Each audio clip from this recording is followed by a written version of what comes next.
はい、どうもこんにちは、もかげです。ということで今日は旅のお金の話を雑談形式でしていこうと思っていて、お金の話ってね、みんな大好きだと思いますし、僕もお金そのものはね、大好きなんですけれども、一向にお金の方がね、僕のことを好きになってくれないというわけで、動画そのものはね、二部構成と言いましょうか。僕は2025年の11月から2026年の5月まで半年間ね、長い旅行をしていたわけなんですけれども、その間に実際僕がいくら使ったのかっていうところであったりだとか、あと旅のお金ってね、結構落とし穴っていうのがあって、旅の資金っていうのは旅先だけで使うもんじゃないぞっていうね、その辺の話っていうのを前半部分にして、後半部分ではね、実際に旅先で僕がどういう風な形でお金を管理して使っていたのかっていうところですね。最近はQR コード決済なんかも増えてきていて、お金の管理っていうのも気になるところですし、あとそれに関連して旅の保険の話っていうのもね、後半部分でやっていこうと思います。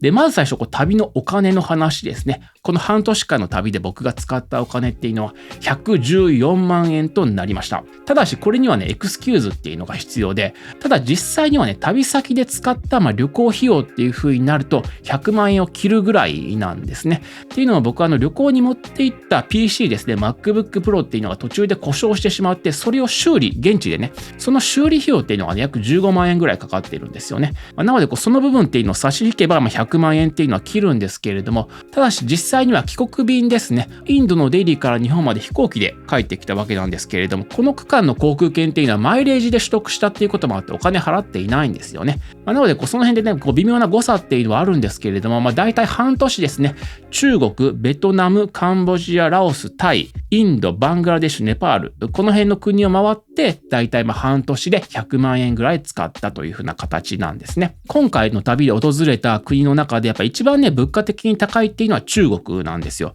ただし、都市別で見ていくと一番高いのはね、タイのバンコクだったかなというふうな印象で、しかもね、ちょうど僕がいた時っていうのは円安バーツ高っていうのがね、真っ最中で、1バーツが5円を超えていた時期なんですね。僕なんかはやっぱ1バーツ3円っていうふうな形で自動計算してしまうのがもう癖になっているんで、1バーツ5円っていうのはね、本当に高かったかなと。しかもバンコクの物価っていうのもね、年々上がっているっていうこともあって、都市別で見ると、バンコクが一番高かったかなと。それでも無理にね、お金を節約したっていう風な気もないですし、あと泊まるところっていうのもね、僕はほぼほぼ個室に泊まっていたっていうこともあって、この辺ね、ユースホステルなどのドミトリーなんかをね、使えばね、もっと安く旅行することはできるかなという風に思います。ただし今回ね、一番僕が伝えたかったところではあるんですけれども、旅行のね、費用っていうのは必ずしも旅先で使うものだけではないよっていうところをね、釘を刺しておきたいと言いましょうか。これ僕の魂の叫びなんですけれども、実際ですね、僕なんか40過ぎになって半年間の旅行をするっていうのは結構大変なことっていうのがあって、でしかも今でこそね、旅を振り返って半年間の旅っていう風にね、区切ることができるんですけれども、旅に出た当初であったりだとか、旅行してる最中っていうのは期間っていうのは分からないんですね。本当に1、2ヶ月で帰るかもしれないですし、半年が9ヶ月、1年になるかもしれないっていう風な形で旅行に出ているっていうこともあって、やっぱ難しいのがね、日本の部屋なんですよね。例えばもう1年とか2年とか決まった区間も日本にはいませんっていう風になれば、日本の部屋っていうのをね、解約して、それこそ小さな倉庫なんかを借りてそこに荷物を置いたりだとか、あと実家に送ったりっていうことでやりくりできるんですけれども、僕の場合は期限が完全に未定っていう風な形で出てるんで、部屋の解約っていうのができなかったんですね。なので日本での部屋っていうのを借り続けている状況で、同時に今この撮影に使っているこの部屋ですね、ここをね、僕は荷物置き場兼セカンドハウス的に使っているんですけれども、ここも解約することなく旅行に出たっていうこともあって、この部分のお金っていうのもかかってくるわけなんですよ。それとは別にですね、各種やっぱり税金っていうのがかかってくるんですね。なので実際この半年間の旅行でかかったお金っていうのは、もちろん旅先でかかるお金っていうのはあるんですけれども、それにプラスして、日本でかかってくる諸経費っていうのも支払わなければいけないっていうことで、なんだったらね、旅先で使っているお金よりもこっちの方がね、大きくなるっていう場合っていうのも十分あるんですね。で、僕の場合っていうのはかなりそれに近かったっていう風な形なんですよ。で、こういった保険料であったり年金なんかっていうのをパスするやり方として、住民票を抜くっていう風なやり方もあって、例えば海外で仕事をするっていう風な場合であったりだとか、あと旅行なんかでももう1年2年はね、日本に帰ってきませんっていう場合は、住民票を抜いちゃうっていうのもね、一つの手なんですけれども、やっぱりこれっていうのもリスクがあって、まず年金の期間っていうのが抜けるっていうことと、あとやっぱ保険なんですよね。日本の国民健康保険っていうのがその分、その間入れないんで、仮に旅先で何かしらのアクシデントがあって、帰ってきて、治療するっていう風になった場合に、結構ね、ややこしい問題になるんですよね。なのでやっぱり住民票を抜くっていうのもね、お勧めできないっていうこともあって、実際ね、旅にかかる資金っていうのは、旅先で使うお金だけではなくて、日本のね、生活っていうのをね、守るためのお金っていうのも、必要ということで、これがやっぱりね、年を取ってくるごとに高くなってくるんですよ。若い時はね、僕もね、そんなことあんまり考えなかったんですよね。もう部屋っていうのも解約していましたし、で、荷物なんかはもう実家に送って、あとは野となれ山となれみたいな感じでやっていたんですけれども、さすがにね、40超えると、そういうわけでもいかないんで、この辺がね、旅のお金のリアルな話かなというふうに思います。はい、じゃあ次からね、実際旅行先でどういうふうな形で僕がね、お金を管理して、使用していたのかというところなんですけれども、特にクレジットカードであったり、デビットカード周りで言いますと、今回の旅行に僕が持っていったカードっていうのはこの2枚となります。こっちがエポスカードで、これビザですね。で、こっちがワイズっていうところから出ているマスターカードということで、この2枚のカードっていうのを実際旅行に持参していたというふうな形なんですね。で、詳しく言うと、このワイズの方っていうのはこれデビットカードです。クレジットカードではなくて、デビットカードですね。で、このエポスカードっていうのはクレジットカードということで、この2つのね、どういうふうに使い分けていたのかというと、現地でキャッシングですね。現地の ATM で現地通貨を引き出す場合っていうのはこのエポスカードを使っていて、それ以外ですね、支払いなんかで使う場合っていうのはワイズのデビットカードを使っていたというふうな形なんですよ。で、実際にこの財布の方にこのワイズカードっていうのを入れておいて、このエポスカードっていうのはね、常にパスポートなんかと同じこの腹巻きですね、腹巻き型のマネーベルト。これ僕が使っているのはこのモンベルのマネーベルトなんですけれども、これもね、もう結構長い間使っていて、この場合はね、ここのところにですね、カード入れみたいなのがあるんですね。なので、このエポスカードの方はここにこれを入れて、パスポートと同じようなセキュリティレベルで、常にお腹に巻いて使っていたというふうな形なんですよ。で、このキャッシング用のカードとしてこのエポスカードを選んだ理由っていうのは、この ATM を使ったこのクレジットカードでのキャッシングっていうのは、言ってしまえばね、借金をして現金を引き出しているっていうような形なんで、実際にそれがね、銀行口座から引き落とされるまでの利息っていうのがかかってくるんですけれども、このエポスカードの場合は、ATM で引き出したその翌日ぐらいには、繰越決済っていうのができるんですね。ネット環境が必要なんですけれども、それがスマホ一つでできるっていうこともあって、僕はこのエポスカードっていうのを、現地でのキャッシング用に使っていて、で、あとこのワイズのカードですね。これはデビットカードっていうこともあって、実際の日本の銀行の口座とは直接紐付けっていうのはされていないんですね。このワイズっていうところが発行している、専用の口座っていうのに、日本の銀行から、送金することによって、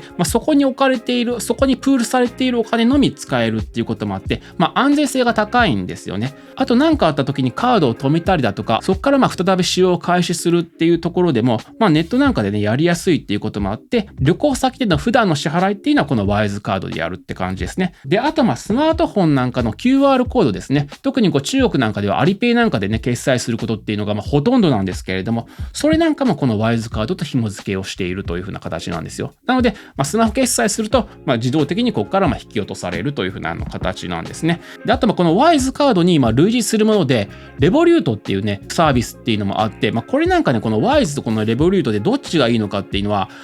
実はね、僕自身ね、よく分かっていないんですけれども、っていうのもね、ネットなんかで調べてもね、結局ね、アフィリエイトサイトに行き着くんで、実際どっちがね、使い勝手がいいのかとかっていうのよく分かんないんですけれども、少なくとも僕はこのワイズカードを使っていて、困ったことっていうのもないですし、で、あとね、月3万円ぐらいであればこれを使って、キャッシングすることもできるんで、なんか旅行するのであればね、このワイズカードであったりだとか、あとそのライバルのレボリュートですか、この辺はね、必ず1枚用意しておくのがいいかなと思います。この辺も無料で発行することができて、で、しかもこういったワイズカードってなんだったらこのね、フィジカルのカードっていうのがなくてもね、全然使うことができて、旅先ではこの2つですね。支払いなんかではワイズのデビットカードっていうのを使って、ATM キャッシングする際にはこのエポスカード、ビザのエポスカードを使っていたというふうな形になります。ただし、注意が必要なのは、このエポスカードにはね、確かね、海外の旅行保険っていうのが付帯していたと思うんですけれども、このワイズにはね、確かついていないはずなんですね。ここからちょっとお金の話とは外れて保険の話をしようと思っていて、っていうのもこういった長期旅行に出るときにこの保険をどうするのかっていうのは結構切実な問題で、かつてね、僕は20何年前、学生時代に1年間休学して、ユーラシア大陸をぐーっとね、陸路で横断する旅に出た時があるんですけれども、その時はクレジットカードとかではなくて、1年間が期限の海外旅行の保険っていうのに入っていたんですね。で、当時はね、1年間でね、10万円ぐらいで入ることっていうのができたんですね。当時やっぱりバックパックで長期旅行するような学生っていうのも多かったっていうこともあって、そういった商品っていうのはいくつかの保険会社から出ていて、1年間で10万円ぐらいで入ることっていうのができたんですよ。ただし今はね、長期の旅行で入れる保険っていうのが、数も少ないですし、値段っていうのもね、かなり上がってるんですよね。で、例えば半年間のアジア旅行っていうことになればね、結構総合的な保険で言うとね、東京会場ですね、ここがね、多分ね、半年間ぐらいで15万円ぐらいでね、あるんですよ。で、これがね、おそらくベストなんですよね。なんですけれども、僕の場合ね、さっきも言ったように、この旅行っていうのが半年になるのか、それとも2ヶ月なのか、はたまで1年になるのかっていうのがわからない状態で出てるんで、こういった保険にも入ることができないっていうこともあって、僕は以前からクレジットカードで賄っているというふうな形だったんですね。で、実際に僕がね、クレジットカードを選ぶ際には、この海外旅行の保険っていうのを常に重要視していて、実際メインで使っているカードとサブで使っているカードっていうのは、この海外旅行の保険っていうのはかなり強いカードっていうのを使っているんですね。なので今回半年っていうこともあって、その2枚のクレジットカードの保険っていうのをやりくりすることで、何かあってもそのクレカの保険で対応できるような体制を敷いていたということなんですよ。で、最近このクレジットカードのこの海外旅行の保険っていうのがいつオンになるのか、そのトリガーの部分っていうので、規約っていうのが変わっている場合っていうのがあって、例えばカードを持っていればもう海外に行った時点で海外旅行保険使えますよっていうものもあれば、そのカードで例えば交通費なんかを支払うことによって、その時点から海外旅行保険がオンになるっていうふうな、そういったね、パターンっていうのもあるんで、ちなみに僕はマイレージプラスのゴールドカードと、あとアメックスのカードを使っていて、今回の旅っていうのは半年だったっていうこともあって、その2枚のカードでやりくりすることができたということなんですね。で、この辺ね、長い旅行をされている方の中にはね、こういった保険に入っていないっていう人もいらっしゃるんですけれども、これ実体験としてね、これも僕は実体験としてやっぱり海外に行く時っていうのは必ず海外旅行の保険、それがクレカでも何でもいいんで、とりあえず何かしら入っておくっていうことが必要で、っていうのもこういった長期旅行に出る場合っていうのは僕も含めてね、仮に海外で何か事件や事故に巻き込まれて、日本に帰ってくることができなくなったとしては、仕方がないかなぐらいの思いではいるんですけれども、実際のところやっぱ旅先で亡くなってしまうっていう場合は、やっぱその家族にかかる負担っていうのがやっぱり半端ないんですよね。僕もこれまで散々海外旅行をしてきたりだとか、あとは海外で仕事をしてきたこともあるんで、海外で残念ながら元気な状態で日本に帰ることができなかった方っていうのは何人か遭遇していて、そのうちの一人に関しては実際に日本から来た家族のケアとかっていうのもしたことがあるんですけれども、これがねすごく大変なんですよね。で、まずね、海外で亡くなられた場合どうするのかで一番大きな問題っていうのは、そのご遺体っていうのをどういうふうな形で日本に持ち帰るのかっていうことなんですね。そのままの状態で日本に帰ってきてもらって、そこでダビに付すっていうのがね、ほとんどの方が望まれることなんですけれども、この場合っていうのは値段もそうなんですけれども、結構ハードルっていうのが高いんですね。で、そうでない場合っていうのは現地でも火葬してしまって、その遺灰を持ってくるっていう形なんですけれども、これも現地の状況によってはですね、なかなか遺体をね燃やすっていうことも難しい場合っていうのがあるんですよ。で、実際僕が関わったケースで言うと、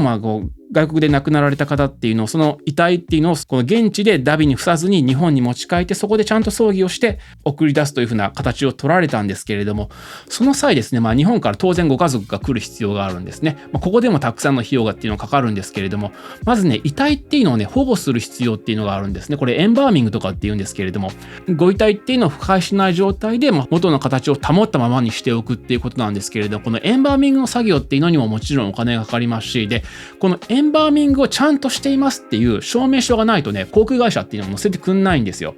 で、僕がね実際に関わったケースでは、このねエンバーミングのね証明書で航空会社と現地の業者の言うことっていうのが真っ向からね対立しちゃって、その間もご遺体が腐らないようにしなければいけない費用っていうのが日に日にかかってくるっていう形で、これは個人レベルではとてもじゃないけどできないんですよね。企業であったり保険会社のバックアップがあってもこういった問題っていうのが起きるケースっていうのがあるんで、そういった形で死亡保険とはまた違った形で救援ですね、救援者の費用っていう風な形で、大抵の旅行保険に関してはここもちゃんと入っているので、